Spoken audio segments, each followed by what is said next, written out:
Curriculum vitae. You will hear a man and a woman talking about a curriculum vitae, or CV. You have 30 seconds to read questions 1 to 4.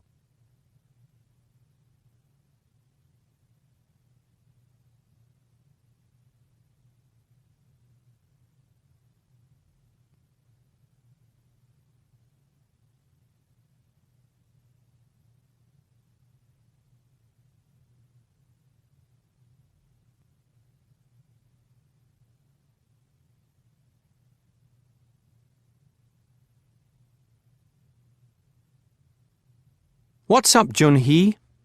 You don't look happy. I rang about 3 jobs today, Harry. 2 of them had already gone. The last employer asked for my CV, which I sent off straight away, but I know he won't call back. Oh dear. Would you like a cup of tea? Thanks a lot. What I'd really like is some advice. I haven't had a single job interview in the entire month I've been looking for work, and if I don't find something soon, I'll have to borrow money from my parents again to continue my studies. I really don't want to do that. I saw your friend Fumiko today. Why don't you get a job with her in the cafe? I'd love to, but I've never worked in hospitality in any capacity. In fact, that's one of my problems. I don't have much experience at anything. I've only been a nanny for a summer in Paris just before I started my undergraduate degree. Didn't you work for your uncle in Seoul? I worked for a fortnight when his office assistant was away, but I wouldn't call that a job. What did you do? Photocopying and typing mostly. I'm not very good at typing. Is that job on your CV? No, I was too ashamed to include it. Besides, what would happen if anyone actually gave me a typing test? I'd fail miserably. I've got an idea. Show me your CV and I'll help you redesign it. Would you, Harry? I'd really appreciate that. Before you listen to the rest of the conversation, you have 30 seconds to read questions 5 to 10.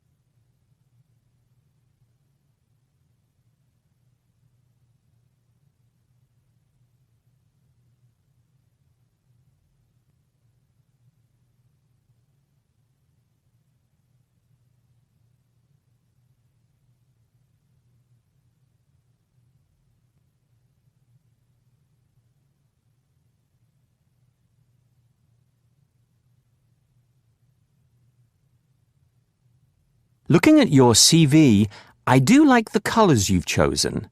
I'd certainly keep them. Do you know what I mean by the word font? The style of the letters, whether they are Times New Roman or Arial? Yes. You've got about 10 different fonts. I thought that'd show I had creative flair. It's fun to use a variety, isn't it? Fun for a party invitation. Stick to 2 fonts is my advice. All right. What about the content? You're a local lad. I expect you can give me some pointers about the content. Your education in Korea is fine, and so is being a nanny. In Britain, people don't usually mention whether they're single or married. It's unnecessary to include your hobbies, especially if they're dangerous. Are you sure about that? Doesn't snowboarding make me sound more interesting? Like a person who's looking for a challenge? No. Employers might think you won't find their job exciting enough. It seems we should cross off both my marital status and my sports. I can't see here that you're a master's student, or that you've got a driving license. No, I didn't want to say I was doing a post-grad course because an employer might wonder why I'm applying for such a lowly job. I didn't mention being able to drive because almost everyone here my age can. Do I really need to spell that out? Yes. And you're fluent in Mandarin, right? Right. I studied in Nanjing for almost 2 years as part of an exchange program. My spoken Mandarin is pretty good, and if necessary, I could brush up my writing. I used to know about 2,000 characters. I picked up some French while I was nannying in Paris, but I'm hardly fluent, and I doubt it would be useful to an employer here. So, let's add driver's license and 3 languages as your skills. We'll forget about your being single and the snowboarding. Let's keep the blue, put all the text on the left, and reduce the fonts. Thanks, Harry. That's much better. That is the end of part 1. You now have half a minute to check your answers.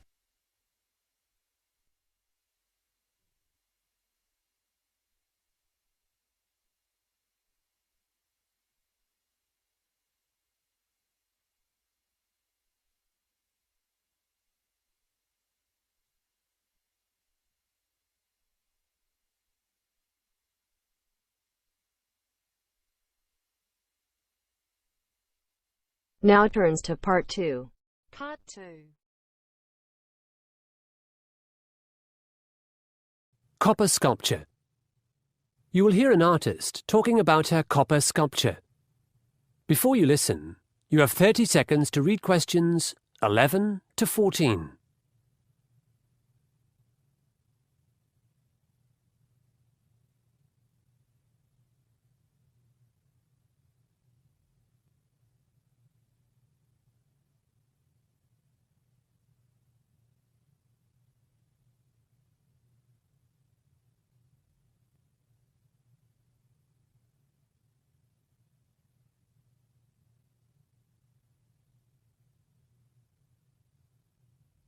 And now on Art Today, I've got Michelle Blanche. Good morning. So, you're off to Italy tomorrow? Yes, I'm taking part in a major international art exhibition called the Venice Biennale. Congratulations. What work are you taking? 10 small copper sculptures that I'm just putting the finishing touches to. They're on the theme of people and pets.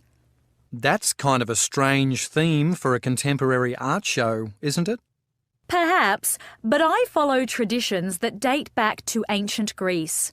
I believe in highly developed craft as well as accessibility to the viewer.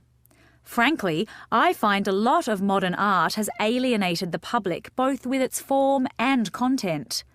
I'm trying to create something that people can easily respond to. So, why people and pets? You're not the first person to have asked me that question.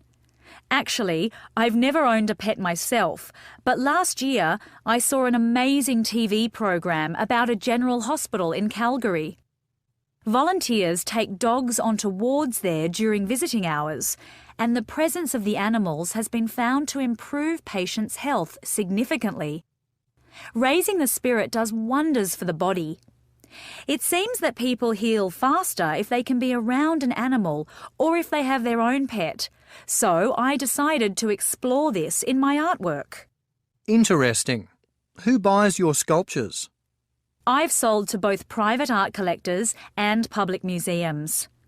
All up, about 20 of my small works have been purchased by individuals. The Lightfoot building downtown has one of my early copper pieces in its foyer. You can see it through the window from Brook Street. And 2 regional museums have bought large bronze sculptures that I made in 2011. And you've just been asked by the mayor to produce a statue, right? Not the mayor himself, but a local council. The council had a competition for a work based on local history, which I won. I'm making a sculpture for a square downtown. It's my first major outdoor commission, so I'm very excited. Anything to do with animals? Yes, it honours a dog that saved a girl in the river. Everyone in the city knows this story. It's practically a legend, but there's not one memorial to this incredible act of devotion. Before you listen to the rest of the interview, you have 30 seconds to read questions 15 to 20.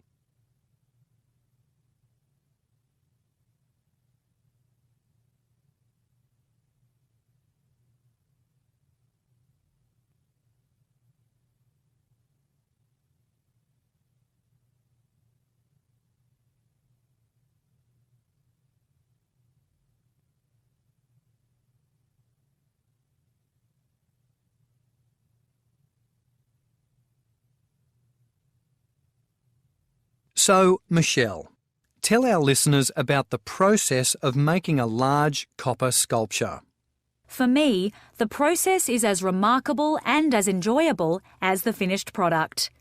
It's physically quite tough, which I think accounts for not many women pursuing metal-based sculpture. Generally, I submit a portfolio of work to a client. After being chosen for a commission, I spend around 2 weeks modelling the sculpture in clay.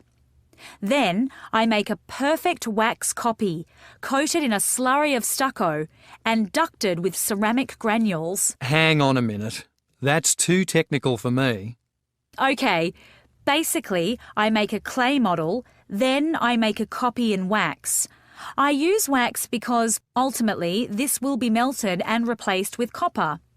The wax model is painted with a special liquid which is called stucco. It's a kind of soft plaster. Then the stucco is sprayed with tiny grains of ceramic to make a hard shell or cast. What's next? The cast is fired, heated to a very high temperature, in an industrial furnace. My studio is in a disused boiler-making factory, and I'm very fortunate to have this furnace. The firing process is a little dangerous, so I employ 2 assistants. While they're firing the cast, I prepare the metal. The copper? Yes. In fact, a copper sculpture is not 100% copper. It consists of 3 elements: 95% copper, 4% silicon, and 1% manganese. The trace elements strengthen the copper without altering its other qualities. Uh-huh. After the cast is made, the molten metal is poured in and left to set. Setting takes several hours, depending on the size of the work. When the cast is removed, the sculpture is polished. This also takes time, but is quite thrilling since you see the brightly shining metal emerge beneath your hands. As I said before, the process is quite physically demanding, but the end result is gorgeous. Indeed. Finally, it's approved by the commissioning authority and installed in its permanent place. In this case, the city square. When is the installation date? The 3rd of June, which marks the centenary of the girls' rescue. That is the end of part 2. You now have half a minute to check your answers.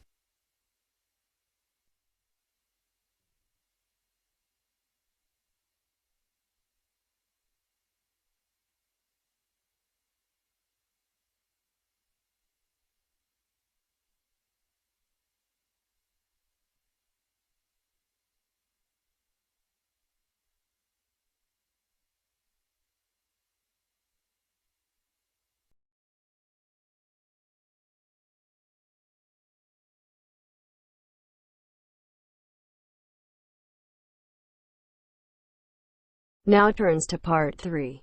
Part 3. University counselling session. You will hear a student talking about her problems with a counsellor. Before you listen, you have 30 seconds to read questions 21 to 26.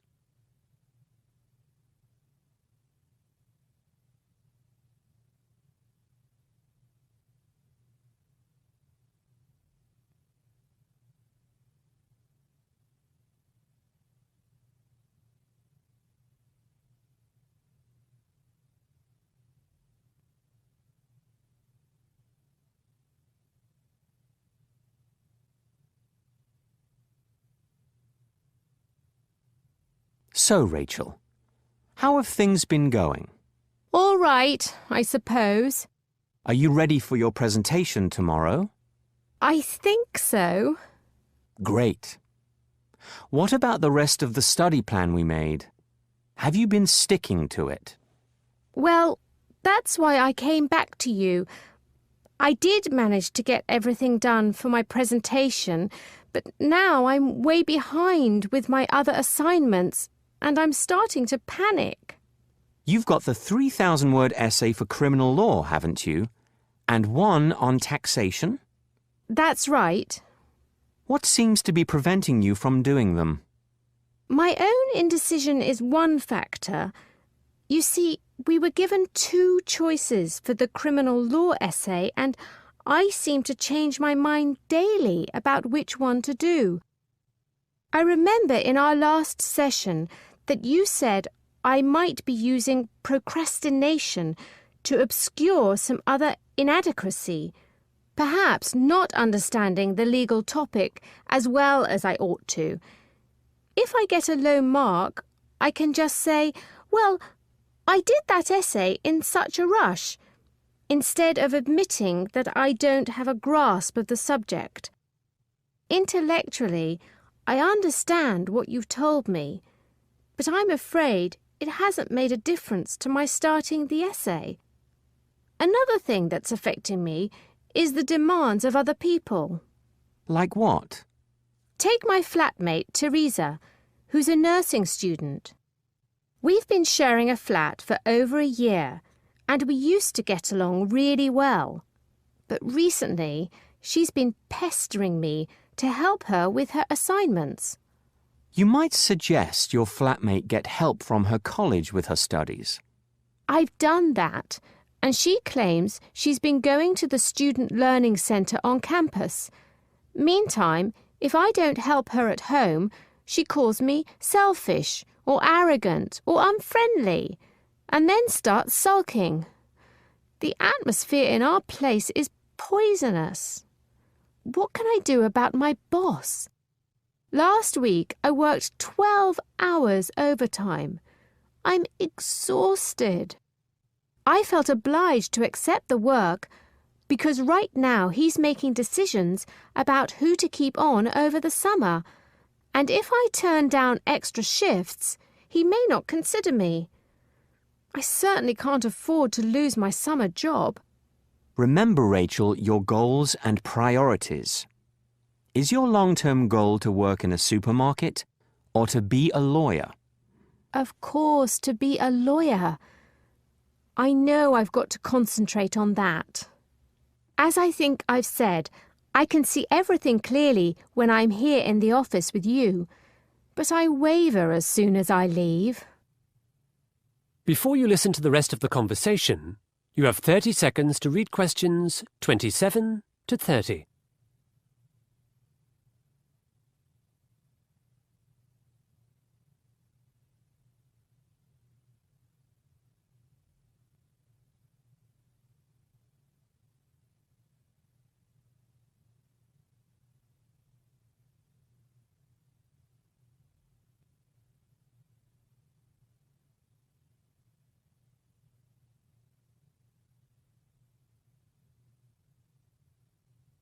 You wanted to talk about your ex-boyfriend, Dan. Yes, Dan. I know we went through all this in the last session as well, but he's been bugging me again. What does he want? To get back together. Do you want that? Yes. No. I mean, I ended the relationship. Dan's a great person, and I'll always think of him fondly. But we somehow brought out the worst in each other. All right. Keep Dan at a distance while you focus on your studies. Politely tell him that you want to remain apart.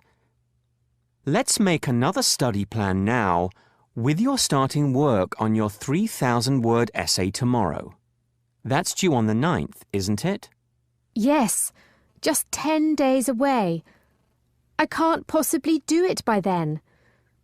Even if I settle on a topic, the reading list is as long as my arm. And I've another confession to make. I've barely attended a single tutorial for that course, so I don't even understand the basics. With the state I'm in, I won't be able to absorb any of the complex arguments, let alone critique them. Really, my situation's awful. Do you think I could get an extension? Rachel, your situation is difficult, not awful. And all of these things we can solve. Remember, reduce contact with people who don't help you. and reduce your hours at the supermarket. Focus on your essays and your future goal.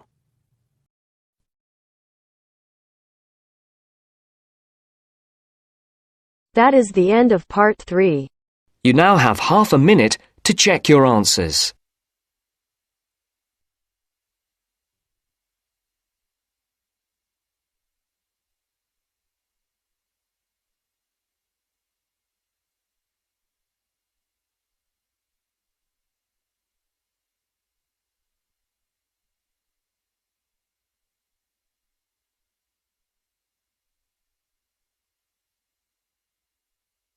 Now turns to part 4. Part 4. Rational Emotive Therapy. You will hear a psychology lecture about Rational Emotive Therapy, or RET. You have 45 seconds to read questions 31 to 40.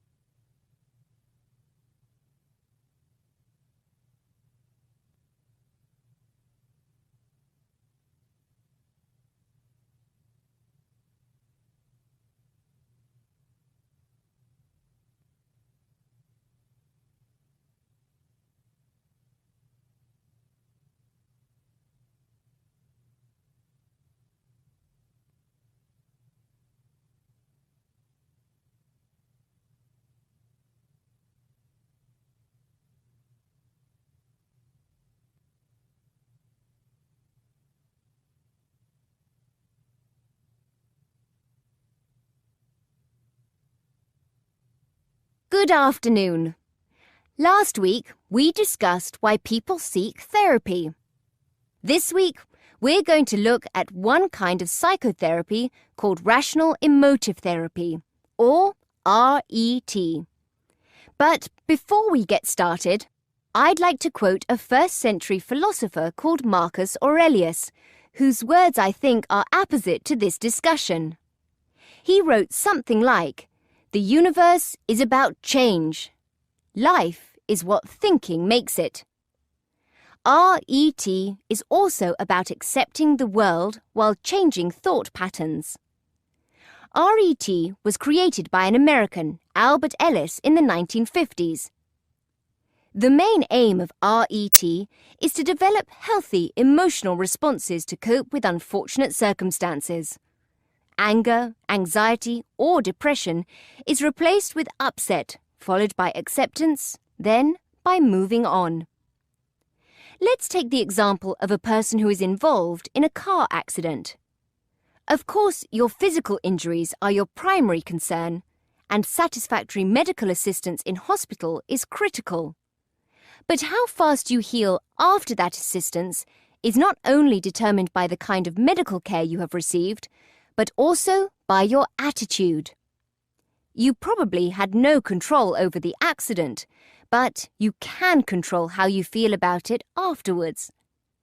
Anxiety, guilt, and even rage at others involved are all mental states that you can overcome.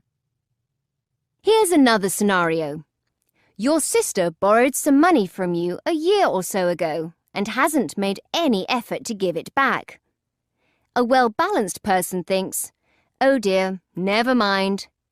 But an unbalanced one says, "My sister should give me my money back. She mustn't do this to me." Or, "She's always been so selfish. She never treats me well." Now, people, including your sister, are both good and bad, and they do change. Imagining how awful your circumstances are doesn't help. You're far more likely to get your money back if your sister knows you don't judge her and you avoid words like should, must, always, and never. One of Albert Ellis's fundamental beliefs was that too many people these days awfulize. Yes, he even coined the term, to awfulize. He considered that people make things seem awful that really aren't. They disable themselves through anxiety rather than accepting the challenges there are in modern life. To introduce his ideas to the world, Ellis came up with the ABC scheme. In this, A stands for adversity, something out of the ordinary that causes difficulty. Ellis was convinced that when A struck, it was B, a person's beliefs, that often affected them more than A itself. This leads to C, or consequences. Some of these could be relatively minor, like headaches or skin disorders, but others could be serious and debilitating, like long-term mental illness. Ellis added D to his ABC scheme. This means a person distinguishes between awfulizing and healthy beliefs. During this process of distinguishing, a person's mental worldview undergoes a significant change, and as a result, he or she makes a genuine recovery. Albert Ellis set up his practice in the cosseted world of New York City, where the majority of his patients could afford superior medical care and probably hadn't really experienced any great trauma. So what if something really awful does happen? How would RET be effective with those sufferers? Quite a lot of research has been done on refugees from major conflicts. They appear to fall almost equally into two groups. One, the badly affected, and two, the largely unaffected. All the refugees lived through the same war, but they chose to be happy, or they chose to be sad. So, how does RET work? Initially, therapists and patients target specific problems and set daily and weekly goals. Exercises are connected to everyday life. There are links on my website to some of these if you're interested. As I mentioned earlier, replacing anger with upset is the first phase of treatment. Anger can be as threatening to the body as the original trauma.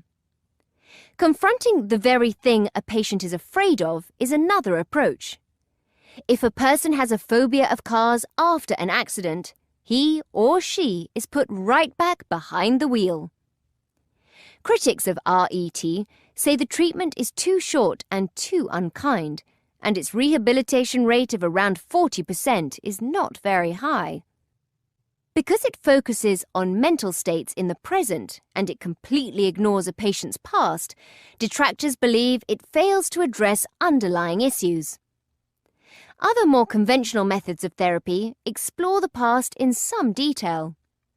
Nevertheless, Ellis and RET have reintroduced rationalist philosophical notions into everyday treatment. I'll leave it up to you to evaluate their success. That is the end of part 4. You now have half a minute to check your answers.